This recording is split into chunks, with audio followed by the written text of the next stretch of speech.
So this is my first set of annual results for WHIreland, and I'd like to talk through what's established some of these losses. Most importantly, most of them are one-offs and unrepeatable. We couldn't ignore the fact that we've had difficult market conditions, and these have affected WHIreland also. We've also seen an unsustainable cost base that needed addressing, duplicate systems that needed to be replaced, and the costs associated with both of those. The firm has established new systems, particularly in wealth management, to enhance the whole customer experience and our engagement with our customers. Unfortunately, the speed of the transition to those new systems and the removal of legacy systems had took way too long, cost way too much, and the associated costs with it of additional people had not been addressed, but it now has been. MiFID II have obviously affected the whole industry and has affected the way people can be paid for their research, and we're no different, although MiFID II has affected a firm of our size in no way a severe fashion as it has the larger firms. In fact, to some extent, it's aided our offering. In terms of other general compliance, it's absolutely essential that we had a robust and very high-level compliance infrastructure that satisfies regulators and helps service all of our customers across both divisions, and that we've had to make significant investment in to get it up to a standard that we know we can take the business forward. Unfortunately, there's been virtually 100% management change at the executive level. We have a new head of wealth management, a new group head of compliance. We've replaced chief operating and finance officers. We have remained with our group head of corporate broking, who's run a profitable business historically and continues to do so. It's essential to establish new and additional management so that we can be strong enough going forward for the turnaround of the business. This, of course, always is going to add to the cost base to put us on a stable platform to take it forward. I've put in place a cost-cutting exercise, which is largely complete as of the 1st of April 2019, which is the beginning of our new financial year. This has involved headcount especially being reduced from year-end March 2018 to March 2019 by over 20%.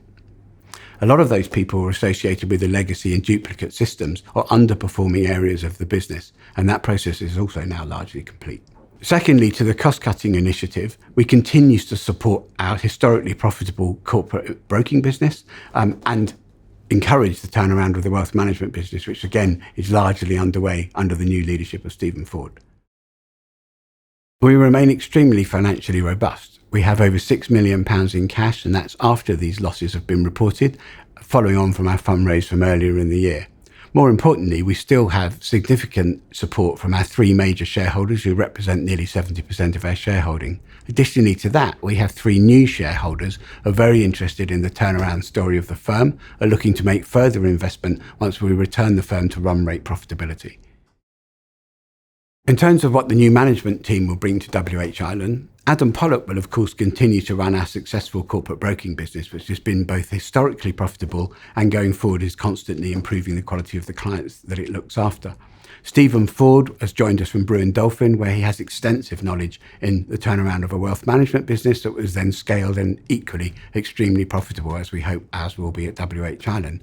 Philip Tansey has experienced the turnaround of Panmure Gordon, which happened from 2012 when things were particularly dire for that firm, and its return to profitability in its subsequent sale. He also has extensive operating officer experience, which is helping us with our infrastructure.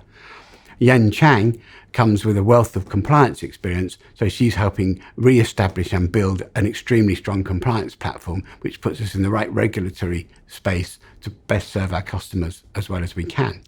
On the non-exec front, Simon Locke joins us and is both welcome and current in the wealth management space, where he has extensive knowledge. Similarly, Phil Shelley has equal experience on the corporate broking side, both in larger and similar firms to ourselves. So our blueprint for the wealth management business, three key elements over 18 months. Engagement with clients through technology, for instance, our reintroduction and completion of the web portal, through our client magazine, which is now going out live to clients at all time, and through a simplification of our charging process, which will benefit all. This process is well underway, although we're still at the beginning of it, but I'm particularly pleased with what Stephen Ford and the new team he's put in place have achieved so far. To focus on the corporate and institutional broking business, we've continued to grow our client list and the recurring income associated with that list. Additionally, we've done and completed 27 transactions so far this year.